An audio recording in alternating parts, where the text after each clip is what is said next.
Boy, a massive quake triggers panic in Anchorage, sending people diving under tables, holiday shoppers running, and families scrambling to get out fast. And right now we're seeing major damage, roadways crumbled, and buildings both inside and out affected.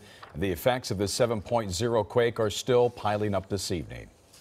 Alaska will be cleaning up from this powerful earthquake for quite some time. That's right, but the good news tonight is everyone survived and no major injuries have been reported. Hi, everyone. Thanks for being with us. I'm Susie Sa. Thank you so much for joining us tonight. I'm Jeff Vaughn. I'm Pat Harvey. And I'm Jeff Michael. And we are live from the Citadel Outlets in Commerce. And we'll be right back with you in just a bit. And right now, back to our breaking news, the major earthquake that struck just offshore from Anchorage, Alaska this morning. A tsunami warning was issued, then canceled this afternoon, but we are seeing widespread damage all over the city. That's right. We have team coverage on the Alaska earthquake. Let's start now with live in our newsroom with Sharon Tay with an update. Sharon? Susie and Jeff, there's a lot of damage, but so far no serious injuries reported. President Trump tweeted that the government will spare no expense to help the state. As soon as the shaking started, a lot of people started taking video. Students dove under their desks as the magnitude 7 earthquake rumbled through southern Alaska. Holy smoke. A massive crack split this highway and products tumbled from store shelves. CBS affiliate KTVA felt the jolt with damage to the newsroom. This thing came on, and within seconds, a matter of just a few seconds, the newsroom looked like that. Things were falling, there was a dust in the air.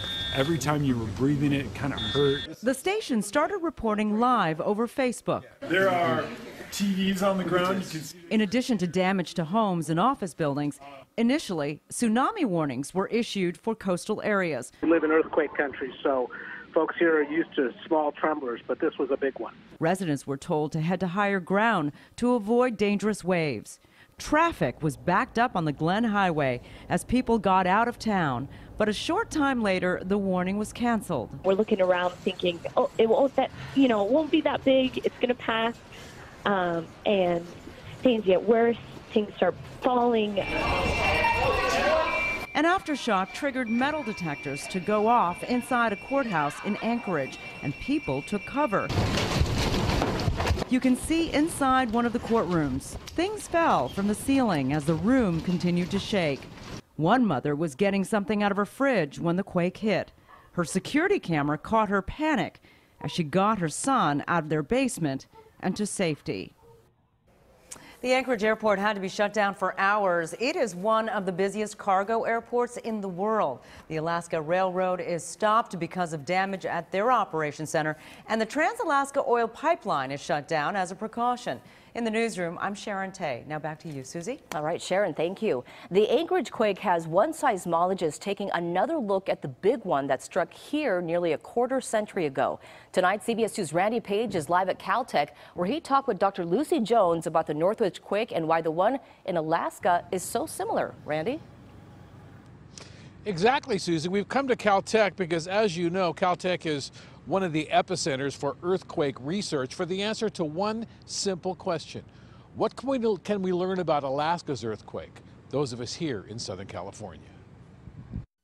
Yeah. These images from Anchorage do not come as a surprise to those who study earthquakes. And for people who lived through the 1994 Northridge earthquake, they hit close to home. It's precisely what we saw in Northridge. Seismologist Lucy Jones says today's Alaska quake was stronger than Northridge, but originated deeper in the earth. So for people on the surface, the two earthquakes felt about the same and had the same predictable results. Fires getting set off, basically everything thrown off of any shelf that's available. Good buildings built to code doing fine, old buildings being damaged, that's all. It's what we see every time. And like the Northridge earthquake, when it comes to knowing what to do the second the ground begins to move, some people got it right and others got it wrong. Your instinct makes you want to get outside, but running puts you at danger. You running through things that are being thrown off of shelves. Look at how much stuff's on the ground. If you're running through that, it's going to be, hitting you as you try to run. Running during a big, strong shaking, you fall, you sprain your ankles, you break your legs. We've had people die from trying to run in earthquakes. And seeing all these people do drop, cover, hold on is really encouraging. Why is this so important? Because the choice you make in the first few seconds of the next big quake could be one of the most important decisions you ever make. And while science can tell us what is likely to happen, it can't tell us where and when. So, 4 words to remember: drop, cover, hold on. Words to live by. Let's go back to you. Really good advice, Randy. Thank you so much.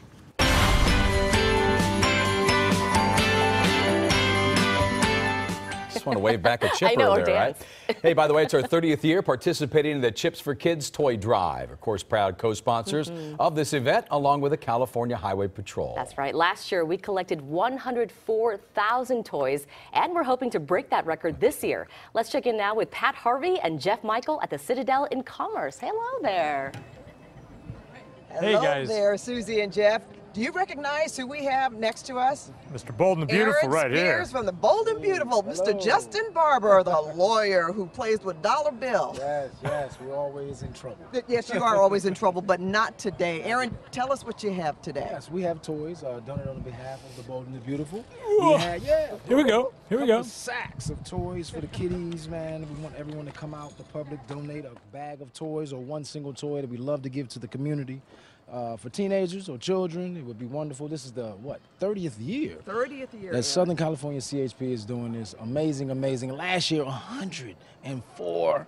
Yes, we want to beat that this year. 104,000 toys were donated last year. That's a lot. So if you gentlemen and ladies could please help us out, we would look forward to it. And it's an opportunity for family to learn to give. And Aaron, you're leading the pack on that. Oh, I'm definitely leading the pack. I have 5 children. I have 4 of them with me here today. Do they want to be on camera? Oh, come on in, kids. family.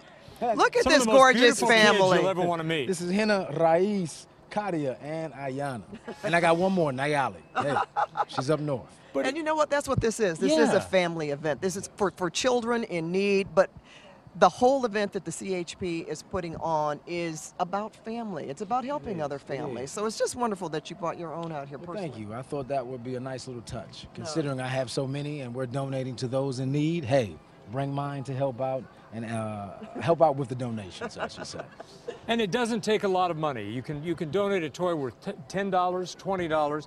You may not have a toy. We have a booth here for you, so you can come down, just buy a toy, and then walk 20 feet over and hand it to a CHP officer or put it in one of the collection boxes. Or you can bring a gift card. And do I have a teenager here? Okay, my dear. What do teenagers want? What do teenagers want? Well, I know they like shoes a lot. See? And they like money. Okay, we can't do the we money. can't do cash, but if you got a gift card. Clothes. Clothes? Shoes. What about electronics? Yeah. See? Yeah. Like GameStop for like 2K or like Madden, you know. Oh, Madden. We're a Madden player, are Yeah. Well, now she's giving the ladies and gentlemen out there an idea of what those gift cards could go for, what teens and tweens want. Because that's as you mentioned, Aaron, a lot of times you don't exactly know what to get. Yeah, it is hard to know these days. You know, things change so often. Gift cards are beautiful because you can take that gift card and get what you want, whether it's from Target, Apple Store, it doesn't matter. Gift cards are beautiful. Absolutely. Well, we will be back here. We want to thank you for coming out and bringing your beautiful family here. Yeah, and thank you for the advice. No problem. All right, all right. Okay. Back to you, Susie and Jeff. All right, Pat and Jeff, thank you so much. And don't forget, CBS2 and KCAL9 will be live from the Citadel Outlets until 6 o'clock this evening. We'll check back in with Jeff and Pat a little bit later on. Pretty good insights on teenagers and what you get for them, too, right? And don't worry, if you can't make it out to the Citadel today, here's a list of all of our Chips for Kids live events and those donation locations. We'll, of course, be collecting toys through Christmas Eve. And there is still some mud on the streets today, but thankfully no major damage in the Woolsey fire burn areas in Malibu. The rain caused a small mudslide on Cuthbert Road on Horizon Drive yesterday, but it was enough to force some evacuations. That mandatory evacuation has since been lifted now.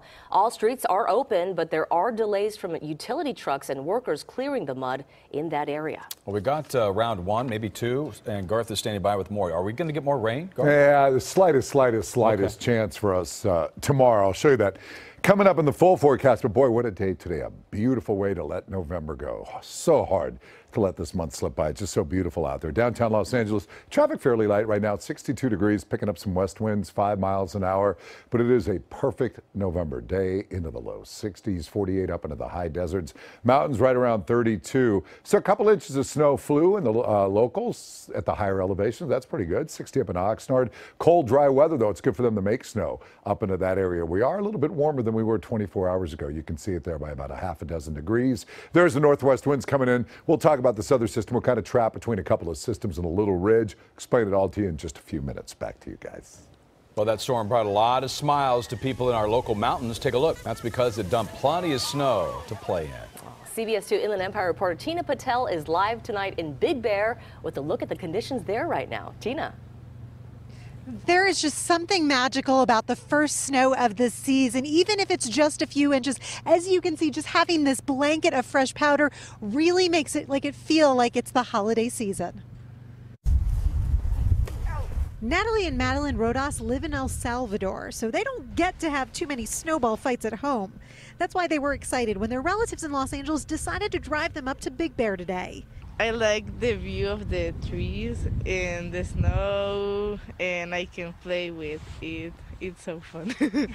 And so rare for many people in Southern California. Shantiana Cook is from San Diego, but she's never been to Big Bear before. First time in snow. First time. It is amazing. When she and her friends planned their trip, they knew there would be man-made snow to play in, but then a blanket of real snow fell overnight. We got lucky. It started. A lot of people are feeling that way today. Many families tell us they didn't know snow was in the forecast when they decided to come up to the mountains. We planned this trip back in September for my birthday, which is today. Even though 8 inches fell in the upper elevations, the snow on the roads melted away early, making it easier for visitors to make the drive. It's sunny, there's no chains required. It was just perfect. Perfect for making snow angels and snowmen and snow memories. I like having fun with my family and making the snowman and throwing the snowballs. Now, even though conditions today were pretty ideal, having the clear skies and the clear roads, things can change very quickly here in the mountains. So if you are planning on making the trip up, be sure to be prepared. Have chains in your car just in case. You never know when you might need them. Live in Big Bear, Tina Patel, CBS 2 News. Okay, Tina, thank you so much. Looks like a winter wonderland behind her, doesn't go. it? Looks so pretty out Enjoy there. it, right? Yeah, me too. Ahead at 5, nuns behaving badly accused of embezzlement. The investigation into the South Bay Catholic Sisters. Plus a massive data breach affecting Marriott hotel customers. Addresses, your date of birth, and even your passport number, all compromised. And could you be one of the 5 million people affected? Plus, who could forget this captivating photo of the Woolsey fire smoke plume spreading over PCH? Coming up tonight, the family behind the viral picture tells us their unforgettable story. Los Angeles could be raising their speed limits. Why that could mean more tickets for drivers.